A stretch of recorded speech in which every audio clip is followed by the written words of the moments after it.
I now see life not as a collection of good things and bad things that I do. It is just literally my opportunity to get to know the God who loves me. And it's my opportunity to accept him or to reject him. For the groomsmen.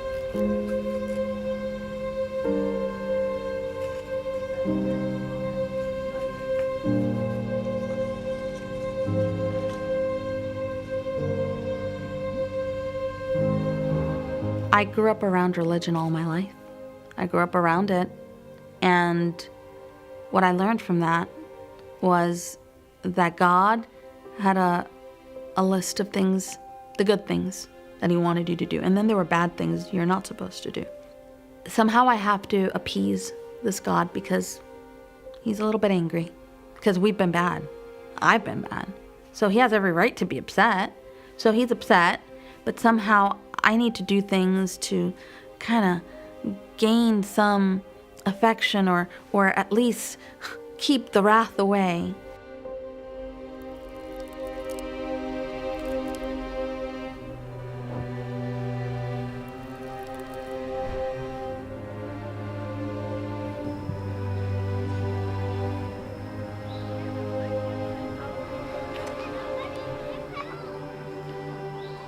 When I was a little girl, my dad would get frustrated with me because I would put my shoes on the opposite feet. And so his way of teaching me was to come and crush my feet with his feet. And of course, I'm little and he's big. That didn't feel nice. And I didn't like it. So my view of God was related to my father in that way. Distant and didn't really love me very much, wasn't really kind, and when I made mistakes, he made me pay for them. And this is part of the reason why I stayed in that really rotten relationship. I thought I deserved that. I did something bad. Well, I'm getting what I deserve. My view of God was stern. It was aloof. Someone who was not really connected with me. But I had to appease him. I want to go to heaven. I don't want to be lost. And that was completely missing all throughout my life and adult life. I went to church. I did the things. But I didn't know God. I didn't know him for who he is.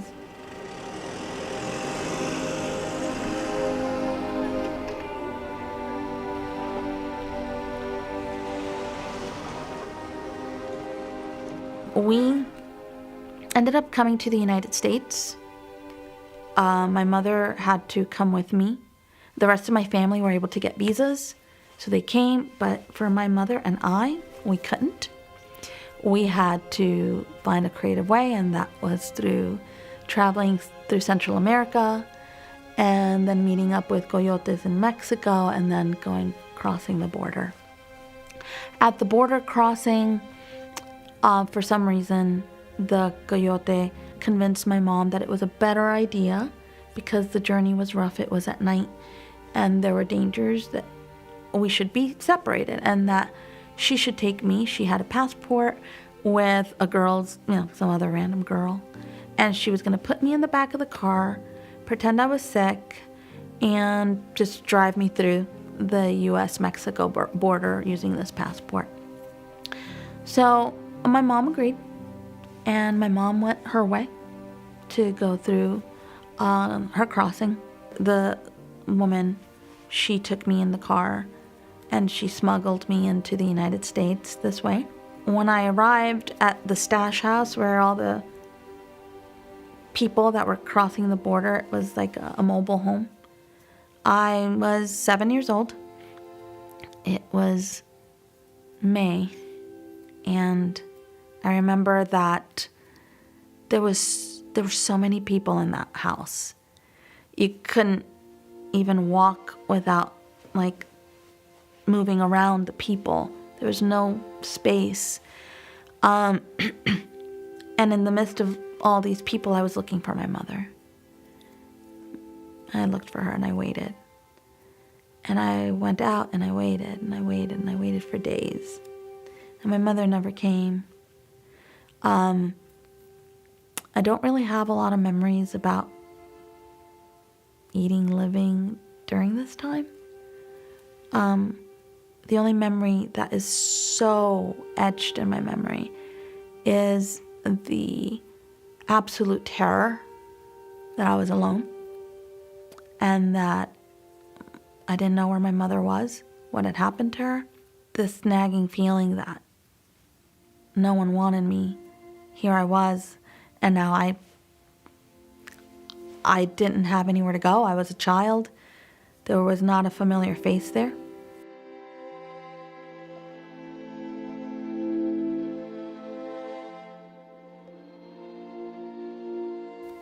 I finally heard from my family through a phone call.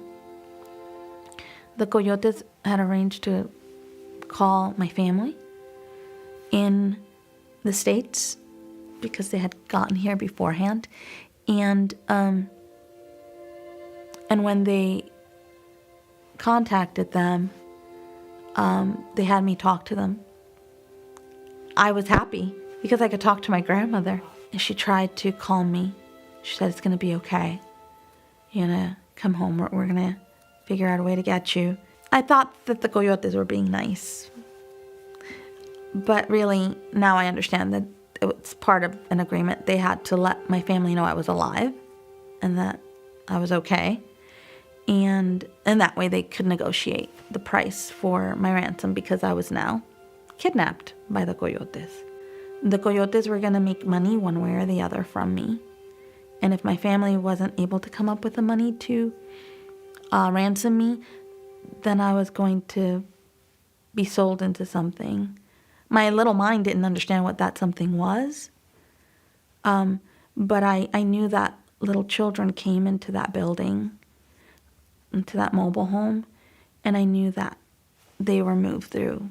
They were cycled through. And I knew that they weren't going to happy places, some of them. Now I understand that that was human trafficking and that either I was going to be ransomed or go into sex trade or who knows what else. But my family ransom money, and my aunt, bless her, she traveled from New York City to El Paso, Texas, and she met with them in a hotel, endangering her own life, not knowing whether they would kill her, take the money, and keep us both, or who knows what.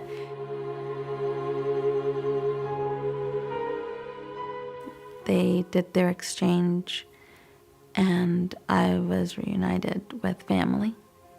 But I still didn't know anything about my mom. I thought the worst, and no one was really saying anything to me. I didn't know if my mom had chosen to abandon me, or if she had been hurt. I finally had someone tell me, sometime later, your mom is coming. I didn't know at the time that my mom had been caught at the border by U.S. officials and that she had been detained. My mom ended up meeting a friend of the family who was a U.S. citizen. He spoke no Spanish, and she spoke no English. But somehow, I don't know how, they connected, and they got married. Just in time for her not to be deported. This was great. My mom had found someone, and she had settled down. He was a very good, responsible man. He was police officer for New York State. He was an older man. He was financially stable. He was everything my mom could have wanted.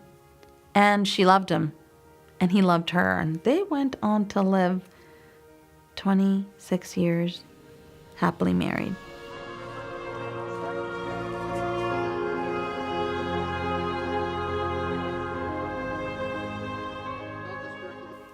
He was a really great, solid guy, but he had no children.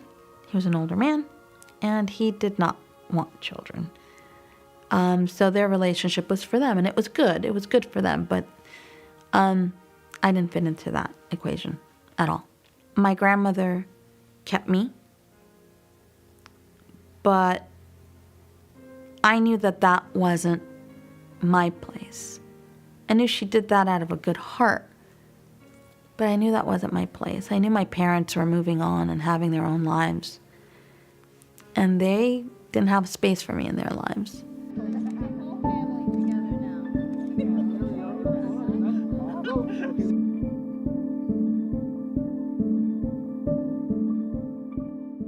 I quickly became very sad and depressed during that time. There was an issue of sexual abuse and incest, and it made me more confused. It made me feel really worthless. And it somehow made me attach who I was to sexuality. And somehow there was a link that happened there. And in retrospect, I can see why I would look for meaning and connection through sex at such a young age. Because I didn't know maybe any other way that someone would want to connect with me.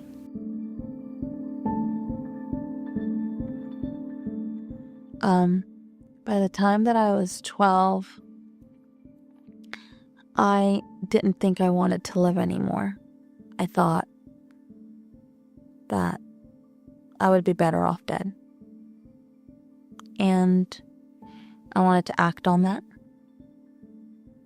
I think what kept me from committing suicide at that point was that after everything was said and done, and after my own failed attempts, I realized that I was probably going to be worse off because I didn't know of an effective way. Later on, I found out things. After I was born, my mom was homeless for a period of time with me. She expressed sleeping on park benches with me. She expressed hiding under buildings with me. I didn't know that even my early life had been chaotic that way. I have no memory of it. But for her, having me represented a loss of so much. And although she loved me,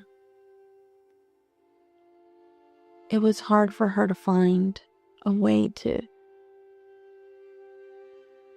live in connection with me.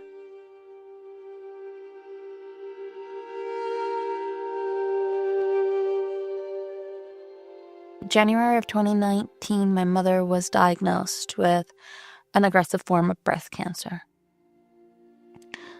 She went for treatment, and she went to a complementary type of cancer care center.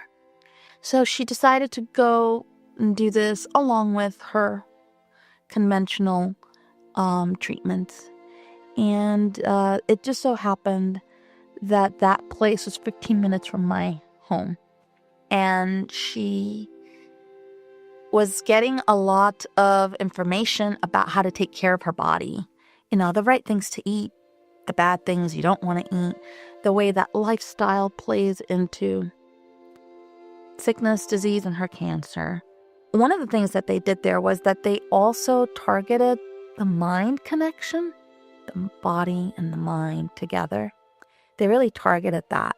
Since she was 15 minutes away, I would try and sneak and go there for their lunch or whatever. And I went on an occasion and I heard a lecture that changed my life.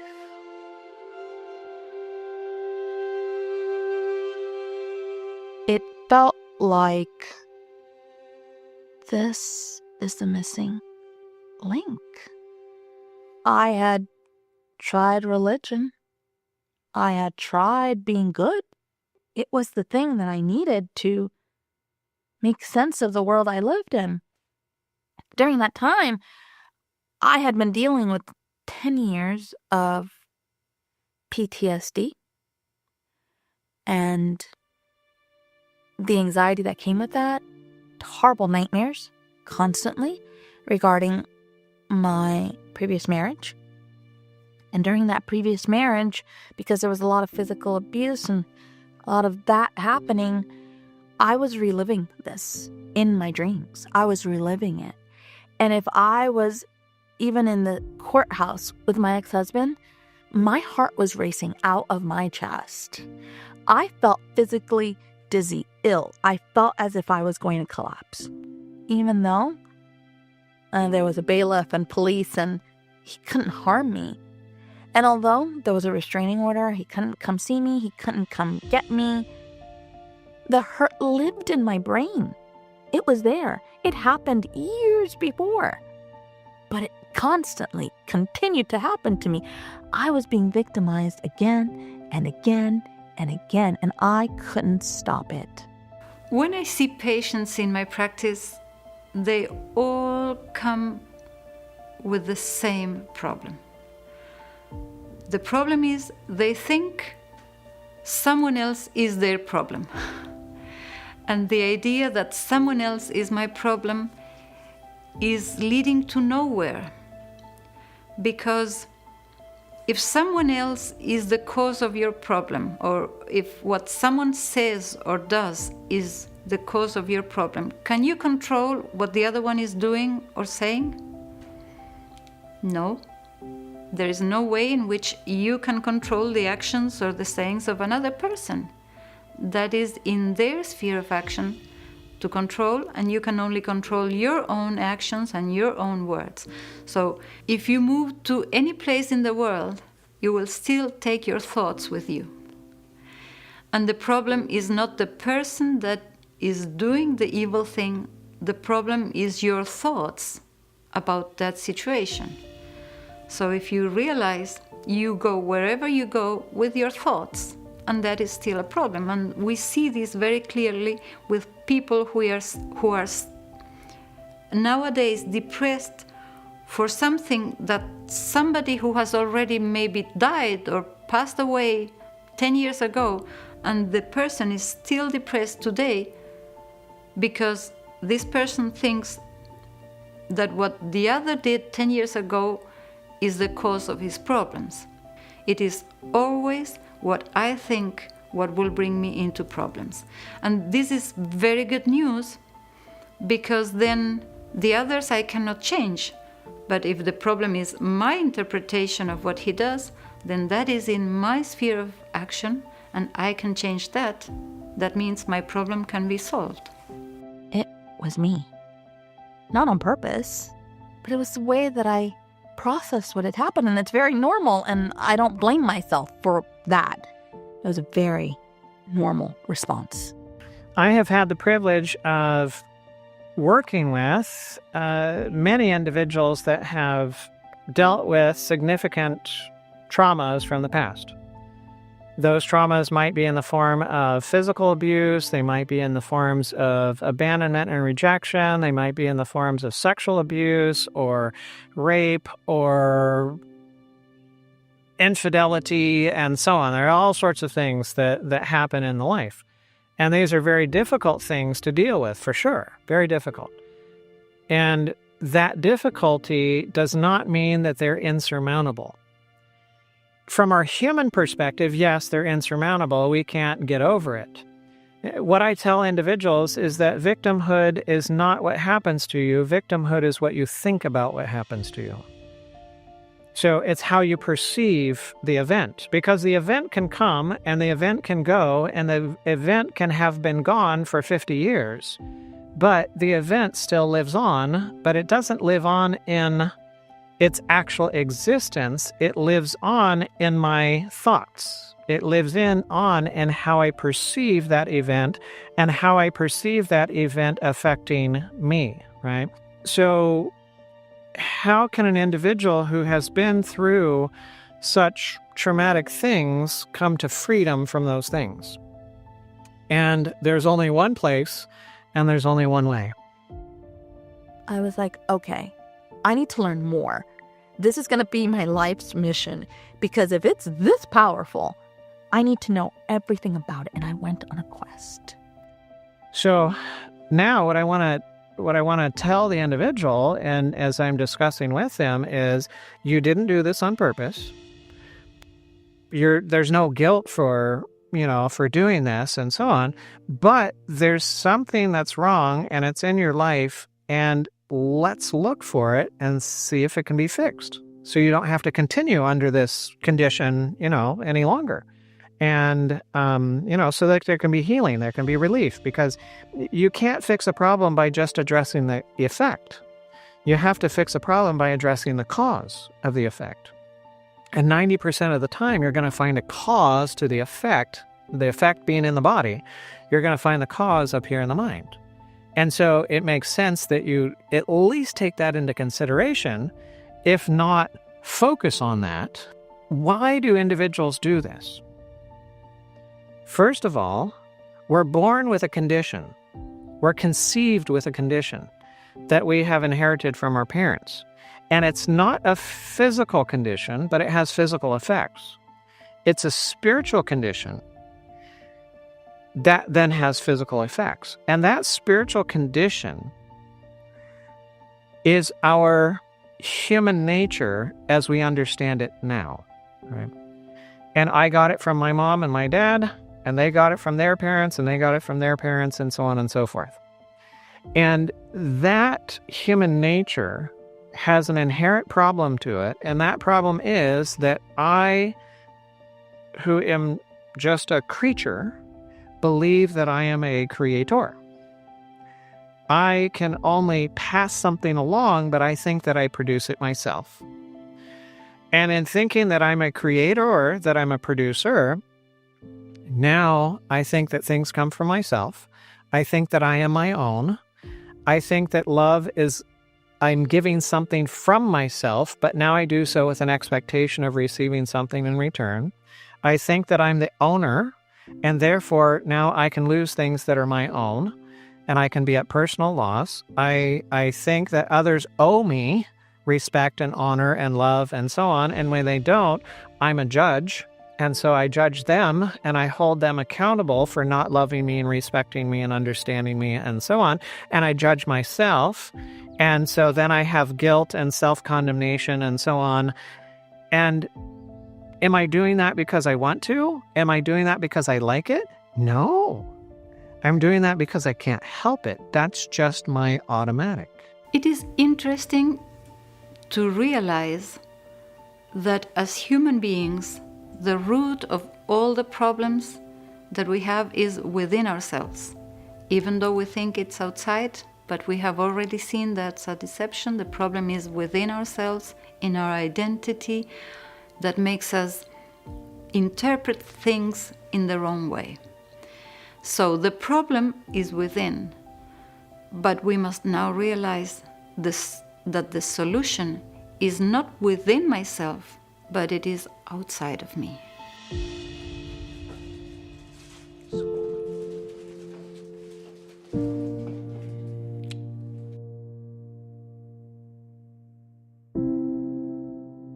The analogy I like to use is the analogy of a prison.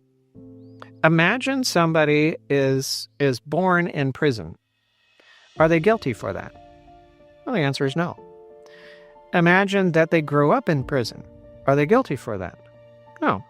Then they become an adult in prison. Are they guilty for that? No. They may become an older adult in prison. Are they guilty for that? No. Especially if the condition of the prison is that anybody that's in the prison, they have a life sentence with no hope of parole, right? No hope of going free. Well, then there's no guilt for being in prison. Does a prisoner have choices? Well, the answer is yes. But where does a prisoner have choices? A prisoner only has choices inside the prison. A prisoner has no choices outside of the prison. And that's a problem, because free choices exist outside of the prison, and captive choices exist inside the prison. So what kind of choices does the individual have access to? Only captive choices, right? They only have access to captive choices. Yes, choice is still there, but it's limited. It's captive. Now, when an individual is born in prison, they don't know that they're in prison. That's just what you know. And so it takes time for an individual to grow up, to be in prison, which is familiar, because that's all you've known, all you've seen, and so on. And to then begin to try this door and try that door and try that window and try that thing and try whatever. And you realize, oh, I can't get out of that one. No, I can't get out of that one. No, I can't get out of that one. Oh, I can't get out of that one. I can't get out of that one. And you start getting a growing realization that, hang on, maybe I'm not free. And if you thought you were free, and now you're starting to get the idea that you're maybe not free, now you start trying more exits, more things that you're trying to get out. And each one you try, you realize you can't get out of, and now there's an anxiety that's building up, and you're going, oh man, what? I'm actually in prison, right? Well, welcome to the reality of most humanity. We're born in this condition. We don't realize that we're captive. We think we have free choices when we only have access to captive choices, and it takes time for us to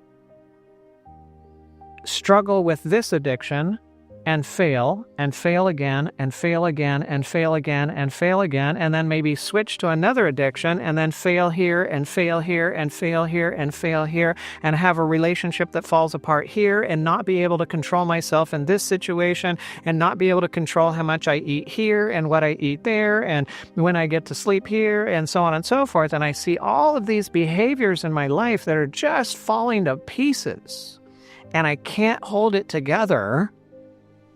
And if I have enough of that, I might actually come to the conclusion, I can't do it.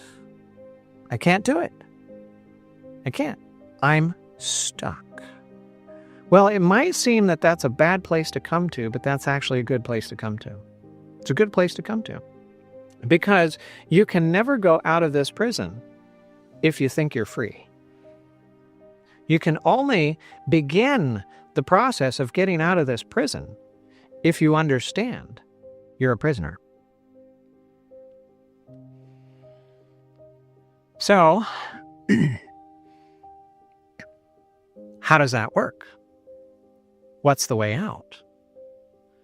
Well, if you're a prisoner in a prison and you have a life sentence with no chance of parole, the only way that you can get out is if somebody with sufficient authority, president, governor, whoever it is, offers you a pardon. And now, as the prisoner, you are offered something that gives you a choice where you had no choice before. Now, you may ask the question, well, why do they need a pardon if they're in, prison and they were born there and they're not guilty for, or, whatever that they have done? But there's also another aspect to it, and that is that when you're born in this kind of prison, you make prisoner choices, and you end up behaving like a prisoner. What you don't want is a prisoner with prisoner behavior being released into the public. Because a prisoner with prisoner behavior released back into a free society is then going to continue to perpetuate or perpetrate the evils of how a prisoner acts, right? And so this kind of prison is not a prison of crime, it's a prison of sin. It's not a prison of actions, it's a prison of intentions or motivations.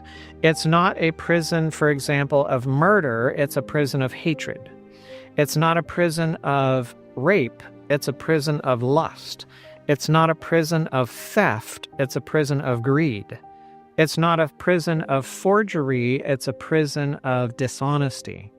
And so an individual is not in this prison because so much that they have committed an act, but that they have the motivation. So the process of setting an individual free from this prison must be a process that sets the individual free from any motivation that causes them to do any harm in any way. And that process takes time. But it begins with the offer of pardon. Now, you could reject it, sure, or you could accept it. Why would you reject it? Well, because prison is everything you know. Everyone that you know is in prison. It's familiar. Freedom, you've heard about it, but you've never experienced it, and so there's unfamiliarity that's there, and that can be uncomfortable. And some people will choose familiar over unfamiliar, even though familiar is problematic, when unfamiliar could be very beautiful, right? And so an individual has to come to a point where they're so disgusted with the prison that they're in that they're willing to face the uncertainty of leaving it and going into something that they're not aware of, and a process that they haven't been through before. And so the officer might have brought you the letter, you read the letter, you accept it. The moment you accept that pardon, you are considered a free person. Just like a chaplain or a guard in the prison. They might be in the prison, but they have every right to go free. And now you have a right to go free. But the process is a process. And so the officer says, come, follow me, we're going this way. Well, if you sit there and you say, well, I'm not going anywhere, well, guess what? You're not going free. You'll find out you're still a prisoner. And if the officer says, come, follow me, we're going this way, and you run and you go off that way, well, you'll find out that you're still a prisoner.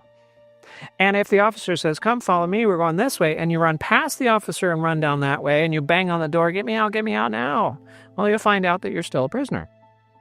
Anytime you try to get out on your own, anytime you try any of the old ways that you tried to get out, anytime you take over the process of setting you free, you'll find out you're still a prisoner. But any and every time that you cooperate with the process and the one who's setting you free, it will work. And you tried that door 1,000 times before to get out of it. And now when the officer says, come, follow me, go to that door. You follow them and you go to the door. They say, look up at the camera. You look up at the camera. And the door opens. And now there's another corridor, and there's more instructions, and there's another place, and you get to do this and that, and so on and so forth, all in the process of setting you free. And at the end of that process, when you step foot out of that prison, you have no more hatred. You have no more lust. You have no more disrespect. You have no more dishonesty. You have no more any of those things that would cause you to then act in a way that would be harmful towards others. When I was in prison, I only have access to prison choices, captive choices. Outside of the prison, I only have access to free choices. What about in the process? In the process, it's different. Because in the process, it's a question of, am I cooperating with the process right now, or am I doing my own thing right now? How easy is it for me to revert back to being a prisoner? It's like that. So easy, because it's the norm. It's how we've lived. It's like our default, right? And when we bring this analogy into the Christian context, we recognize that it's the grace of God, His goodness to us that we don't deserve, that has offered us the pardon. And He offered us the pardon not by simply saying, okay, everything that you did is okay, we're going to set you free. He did so because His Son offered to come and pay the penalty of what was deserved for all of the things that were done. He takes our place so that we can go free. And His Son, Jesus, in his nature, had access to captive choices, but he never made captive choices. He only lived by connecting with his Father, binding himself by trust to his Father and by faith taking from his Father, and therefore had access to free choices, and he lived by those free choices day by day by day, perfectly throughout his entire life. And in the gift of Christ, you and I are offered the same access to divinity, so that by faith we can have access to free choices, when in my humanity now I only have access to captive choices. So in the process of going free, when I accept the grace of God as my own, when I accept Jesus Christ as my Lord and Savior, now I have access to free choices, but I still have an old nature that has access to captive choices. And now the real battle begins. There's a progression that happens in my life where I learn how to live more and more by faith in Christ, and less in falling back into the old fallen nature. Until at some point, by God's grace, I step foot out of that prison, and I will never go back. The solution was designed by God in the person of Jesus Christ. And now the solution which is outside of me, I must make it my own. I must take it and go through the experience of the life exchange.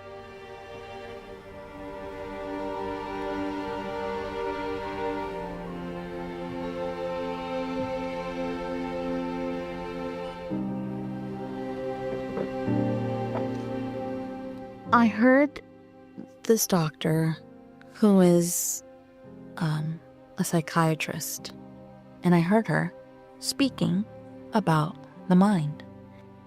And she brought up a really wonderful concept. If I'm not my own, and if the things that happen to me, the Bible says that whatsoever you do to the least of these, you have done it unto me. That's what Jesus said. So what happened to me, it happened to Jesus. And if that was him, I don't have to be the owner of the hurt. I was there physically, yes. Yes, it occurred to my body. It happened and it hurt. But what I chose to do with that from that point forth, that was the difference. I could hold on to the hurt and make it my responsibility to manage, or I could let Christ be the one that manages it. And all of a sudden, I looked at my two options and I'm like, oh, I've tried this way. It doesn't work. And the one place where people can be free is the cross, and the one way that they can be free is by faith. So how does that work? What Jesus did at the cross is he took your life. He took everything that you have been through, everything you have thought, everything you have said, everything that you have done, all of your life he became, so that he enters into your past, your history, your life, your timeline, and he takes your parents, he takes your upbringing, he takes the neglect, he takes the abuse, he takes the molestation, he takes the Prince Charming #1 who was not so charming and became abusive and unfaithful and so on, and he takes all of the life that you had and the experiences that you went through, and he takes the fact that you took those things personally, and you took it as though those individuals, what they did was your issue, and it was your problem rather than it being their issue and their problem, and seeing it from the wrong perspective and responding to it from the wrong perspective. Jesus took all of that of your life and from you, and he put it to death in himself on the cross. And being the one that they said and did those things too, because in reality, he took that from you. He on the cross said, Father, forgive them. They don't know what they're doing. In essence, he was saying, Father, forgive them. They're crazy. Right? They're crazy. If they knew what they were doing, they wouldn't do it. But forgiveness for me was, you did this awful, terrible thing to me, but I'm going to be a good Christian person, and I'm not going to make you pay for it. I could, but I'm not going to, because I'm a good Christian. I learned a new paradigm, a new way of forgiveness, which is only God is the judge. He's the only one that's the responsible agent to administer justice. The world is his, I'm his. Only he could administer justice. I no longer have to carry the burden of, you owe me, but I'm gonna. No, you don't owe me anything. When I did that, the nightmares that had plagued me for over 10 years, gone. They were gone. The anxiety that I felt if my ex-husband was in the same courthouse as I am, gone. From day to night, like from that moment. It didn't require 20 years of therapy. It was fantastic, is the best word I can say. Today, I actually have a friendly relationship with my ex-husband. I was able to go to him, give him a hug, and he cried and said, I'm sorry. I'm so sorry. And there was no fear, there was no anxiety, there was no racing heart, there was no dizziness, there was no, I'm gonna faint, I'm gonna go on the floor. Nothing. There was peace.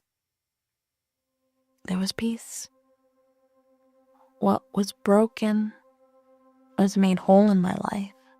And Jesus understood the truth, and he understood that if they really saw things the way that they really were, they wouldn't ever do any of those things. They would not have molested you. They would not have abandoned you. They would not have been unfaithful to you. They wouldn't have done any of those things if they truly would have understood the truth. And so Jesus understood that what they did because they were in the captivity. They were in the prison. They only had access to captive choices. And he yearns for them, he hurts for them, he desires for them to be free.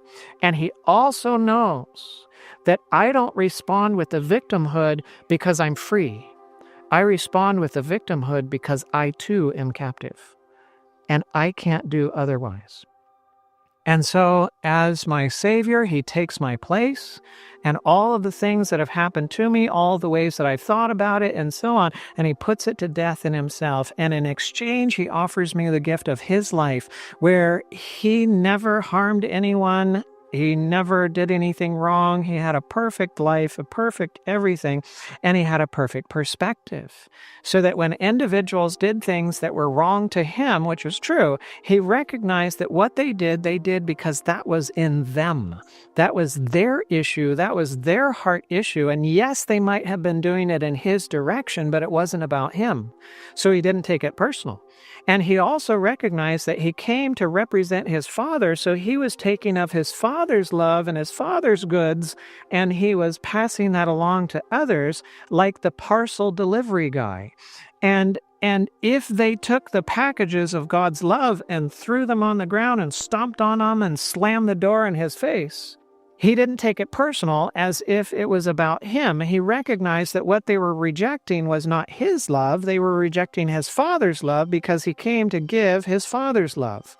And so it was an issue in their heart, and it was against his Father, not against him. So he didn't ever take it personally, and he never stopped loving them regardless of what they did. Sadly, it wasn't until she was actively dying that we were able to connect. it was so beautiful. It was the most beautiful thing because we understood what the problem had been all along. And the problem had been that she kept looking for me to fulfill her, and I kept looking for her to fulfill me. And when we obviously failed, there was so much tension throughout our lives and so much hurt. I wish I would have known and understood things in a better way than I did throughout our whole relationship. But I tell you, I am so glad that before she died, we sorted it out.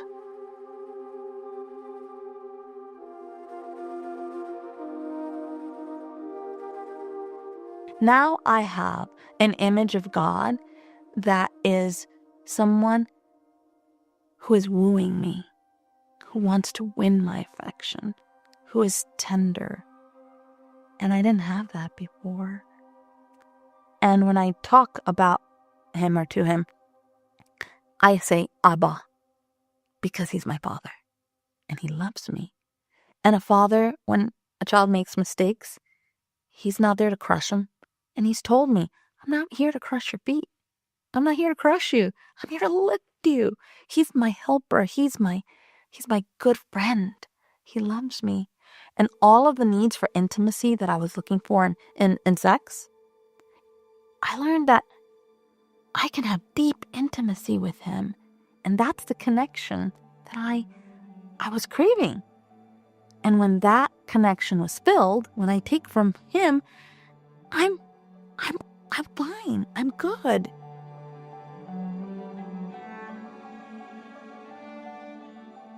So I learned this whole new concept, and I was wondering, okay, well, maybe if my mind and my relationship is resolved, maybe then I can have some resolution in my bodily symptoms. It worked for my PTSD, so maybe it'll work for my eczema. I thought the stress, I spent about 1.5 years caring for her. It was just, a lot of caring for someone you love, but someone that you don't get along with perfectly. You don't get along well with. I thought when she finally dies, because she went into hospice, and I thought, oof, my eczema is going to be terrible because stress, I have known throughout the years, it makes the eczema worse. So I said, oh boy. I was prepared to have terrible eczema. Actually, my eczema, which never went away, went away. So I was like, how is this possible? I just went through the most traumatic event of losing my mother and going through all this crisis. And not only did I not get sick, I got healthier. And then I said, but I had a resolution with her. I had a resolution with her. And that made all the difference. Resolving my relationship with her was the catalyst to helping my health in ways that no other therapy could. And I've tried a lot of things.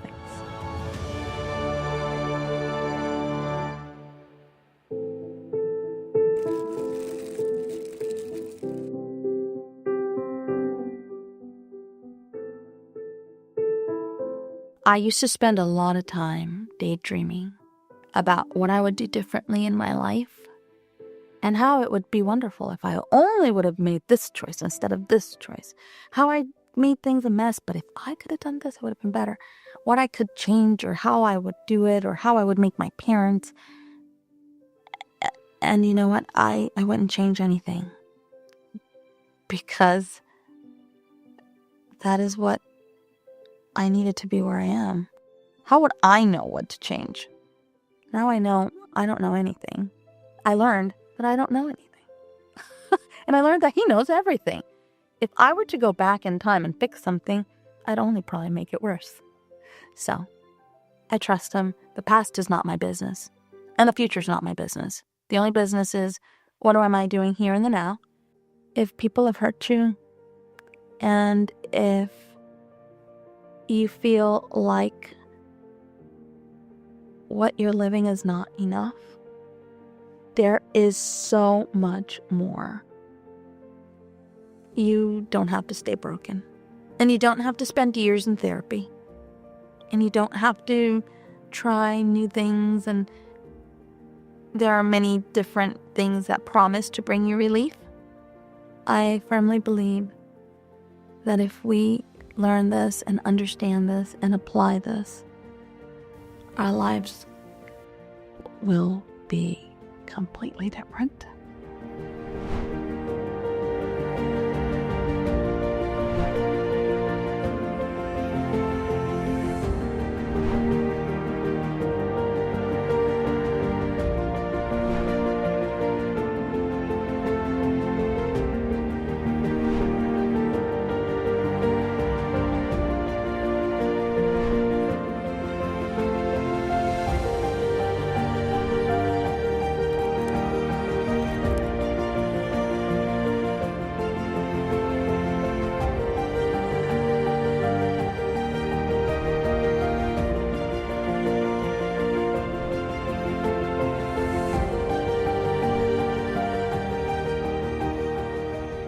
Josh, I love you so much.